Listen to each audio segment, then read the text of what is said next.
A big move yesterday in Baltimore with a very big running back. The King has a new court. It will be in the Charm City. Derrick Henry signs a 2-year, $16 million deal, $9 million of that guaranteed. It could be up to $20 million as Derrick Henry is now a member of the Baltimore Ravens.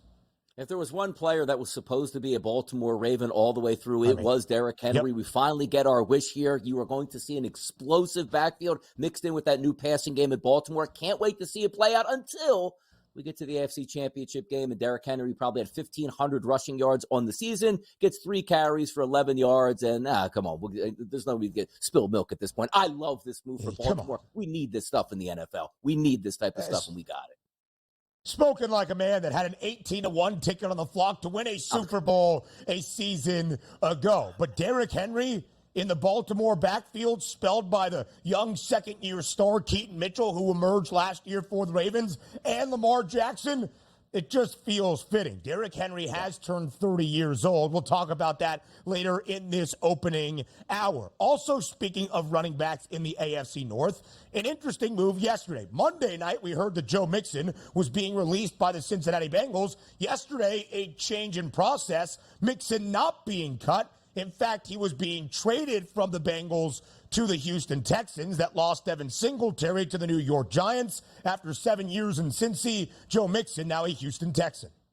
It's a really good move, and also, this is what we talk about so many times with contract situations, when you can press it down, when you have a rookie quarterback that you feel is your guy, and you got him under contract and under wraps for 5 years, spend that money. The Houston Texans are doing exactly that. A veteran in the backfield, which is exactly, Ben, what I was hoping for here. They just upgraded the running back position, and I love this. Houston Texans, watch out this next year, man.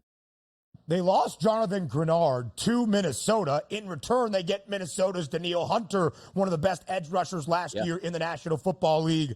Those Texans in the AFC South, a team to keep an eye on. Early news on this Wednesday, the Steelers trading wideout Diontae Johnson to the Carolina Panthers for a cornerback, Diontae Jackson, and a pick swap between the two. Diontae Johnson's time in Pittsburgh comes to a close. He won't catch a pass from Russell Wilson.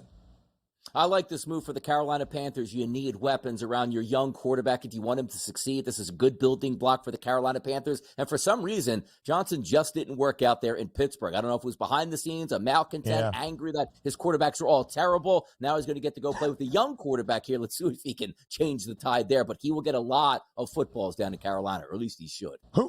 Who knows what Carolina is going to be next season, but they have bolstered the offensive line to keep Bryce Young upright, and they add a few weapons on the outside as well. WCC championship game last night in Las Vegas, the game that was promised. St. Mary's on one side, 21st in the country, 17th ranked Gonzaga on the other. The Zags had won 9 straight games. They entered the title game in the WCC tournament a 3.5-point favorite, but do not count out the Gales. They win outright, 69-60 as a 3.5-point underdog to claim the WCC championship once again. Total of 138.5 does stay under.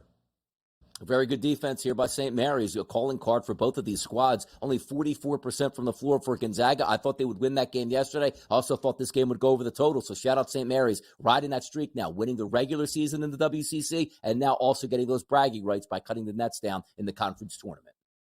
The Gales a dog just 4 times this year. They won outright in every game as an underdog, including twice against Gonzaga. The Louisville Cardinals season came to a close despite an effort last night against NC State in the second game of 3 on the opening day of the ACC tournament. Louisville ends their year 8-23, 3-17 in the ACC. Next up, the conversation around head coach Kenny Payne and his future at the helm of the Cards.